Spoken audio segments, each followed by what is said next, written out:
Welcome to Aditya stories. ఈరోజు మనం మరొక చక్కటి కథని చెప్పుకుందాం. మీరు జీవితంలో ఎప్పుడూ ఏదో కోల్పోయినట్లుగా ఉంటున్నారా? ఎంత సంపాదించినా సంతోషంగా ఉండలేకపోతున్నారా? అయితే నిజమైన ఆనందం ఎక్కడ దొరుకుతుందో తెలుసుకోవాలంటే ఈ కథని మీరు ఖచ్చితంగా తెలుసుకోవాల్సిందే.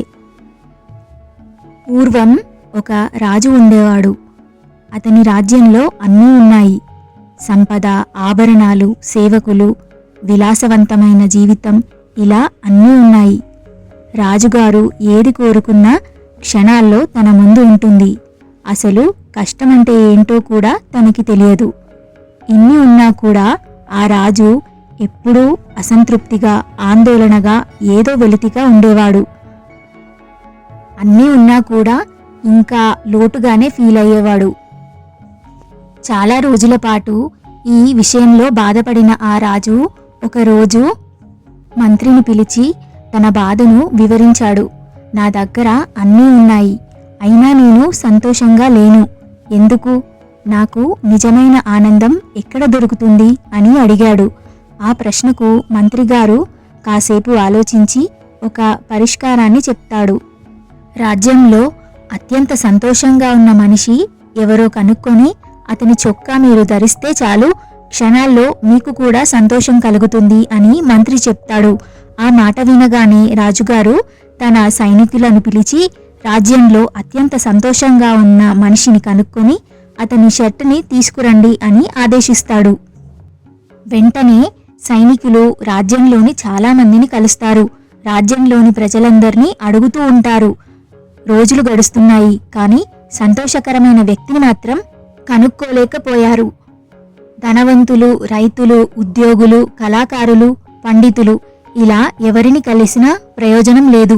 అందరూ ఏదో ఒక సమస్య ఉందని, సంతోషంగా లేమనే చెప్తారు. చిట్ట చివరగా ఒకరోజు వారు గ్రామంలో ఒక పేద కూలీని కలుస్తారు. అతను పొలంలో చెమటలతో కష్టపడుతూ కనిపిస్తాడు. కానీ అతని ముఖంలో కొంచెమైనా చిరాకు, అలసట ఏమాత్రం కనపడలేదు. సైనికులు అతని దగ్గరికి వెళ్ళి నీకు ఏమైనా కష్టాలు ఉన్నాయా అని అడుగుతారు. దానికి అతను నాకు ఏ సమస్యలు లేవని, ఉన్న దాంట్లో చాలా సంతోషంగానే ఉన్నాను అని చెప్తాడు. నాకు శ్రమించడానికి శక్తి ఉంది, నా కుటుంబం నాతో ఉంది, దేవుడు మంచి ఆరోగ్యాన్ని ఇచ్చాడు, ఇంకేం కావాలి, నేను చాలా హ్యాపీగానే ఉన్నాను అని అంటాడు. ఆ మాట విన్న సైనికులు వెంటనే అయితే నీ చొక్కా ఒకటి కావాలి, అది రాజుగారికి ఇవ్వాలి అని అడుగుతారు. దానికి ఆ కూలి నవ్వి తన దగ్గర అసలు చొక్కాలే లేవని సమాధానం చెప్తాడు. ఆ మాట విన్న సైనికులు ఆశ్చర్యపోతారు. ఇదే విషయాన్ని వెళ్ళి రాజుగారికి చెప్తారు. అప్పుడు రాజుగారికి అసలు విషయం అర్థమవుతుంది.